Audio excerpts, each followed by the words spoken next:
ಸ್ನೇಹಿತರೆ, ಕೆಇಎ ಕಡೆಯಿಂದ ಒಂದು ನೋಟಿಸ್ ಬಿಟ್ಟಿದ್ದಾರೆ ಸ್ನೇಹಿತರೆ. 3/7/2026 ಈ ನೋಟಿಸ್ ಹೊರಗಡೆ ಬಂದಿದೆ. ಇದು ಯಾವುದಕ್ಕೆ ಸಂಬಂಧಪಟ್ಟಿದೆ ಅಂದರೆ ಸ್ನೇಹಿತರೆ, ಕೃಷಿ ಇಲಾಖೆ ಕೃಷಿ ಅಧಿಕಾರಿ ಮತ್ತು ಸಹಾಯಕ ಕೃಷಿ ಅಧಿಕಾರಿಗಳ ಎಕ್ಸಾಮ್ಗೆ ಸಂಬಂಧಪಟ್ಟಿದೆ ಇದು ಸ್ನೇಹಿತರೆ. ಇದು ಏನು ಎಕ್ಸಾಮ್ ಡೇಟ್ ಯಾವಾಗ ಅನೌನ್ಸ್ ಆಗಿದೆ ಸ್ನೇಹಿತರೆ, ಇದು ನೋಟಿಸು 30/5/2026 ನೋಟಿಸ್ ಆಗಿದೆ ಸ್ನೇಹಿತರೆ. 25/7/2026 ಕಲ್ಯಾಣ ಕರ್ನಾಟಕ ವಿದ್ಯಾರ್ಥಿಗಳಿಗೆ ಎಕ್ಸಾಮ್ ಇತ್ತು. 26/7/2026 ನಾನ್ HKದವರಿಗೆ ಎಕ್ಸಾಮ್ ಇತ್ತು ಸ್ನೇಹಿತರೆ. ಪೇಪರ್ 1 ಪೇಪರ್ 2 ಇತ್ತು. ಇದು ಕನ್ನಡ ಮತ್ತು ಕಡ್ಡಾಯ ಕನ್ನಡ ಎಕ್ಸಾಮ್ ಡೇಟನ್ನು ಆಮೇಲೆ ಅನೌನ್ಸ್ ಮಾಡ್ತಂತ ಅದರಲ್ಲಿ ಮೆನ್ಷನ್ ಮಾಡಿದರು. ಇವಾಗ ಕಡ್ಡಾಯ ಕನ್ನಡ ಡೇಟ್ ಯಾವಾಗಿದೆ, HK ಎಕ್ಸಾಮ್ ಯಾವಾಗಿದೆ, ನಾನ್ HK ಎಕ್ಸಾಮ್ ಯಾವಾಗಿದೆ ಅಂತ ನೋಡೋಣ ಸ್ನೇಹಿತರೆ.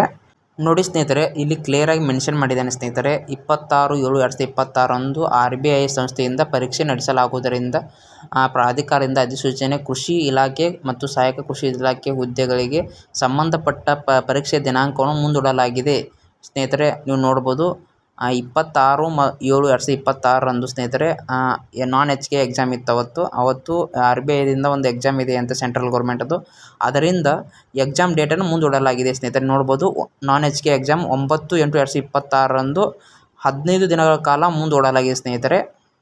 ಕಲ್ಯಾಣ ಕರ್ನಾಟಕ ಎಕ್ಸಾಮ್ ಡೇಟ್ ಅಂತೂ ಚೇಂಜ್ ಆಗಿಲ್ಲ. 25/7/2026 ಅವತ್ತೇ ಡೇಟ್ ಫಿಕ್ಸ್ ಇದೆ ಸ್ನೇಹಿತರೆ.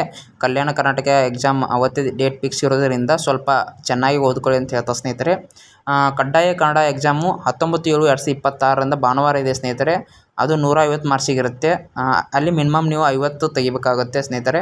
ಯಾರೆಲ್ಲ 10th ಮತ್ತು PUCಯಲ್ಲಿ ಪ್ರಥಮ ಅಥವಾ ದ್ವಿತೀಯ ಲ್ಯಾಂಗ್ವೇಜ್ ಇರುತ್ತಲ್ಲ ಕನ್ನಡ, ಅವ್ರು ಬರೆಯೋ ಅವಶ್ಯಕತೆ ಇಲ್ಲ. ನಿಮಗೇನಾದರೂ ಈ ವಿಡಿಯೋ ಯೂಸ್ಫುಲ್ ಅನಿಸಿದರೆ ನಮ್ಮ ಯೂಟ್ಯೂಬ್ ಚಾನಲ್ ಸಬ್ಸ್ಕ್ರೈಬ್ ಮಾಡಿದ್ದನ್ನು ಮರಿಬೇಡಿ.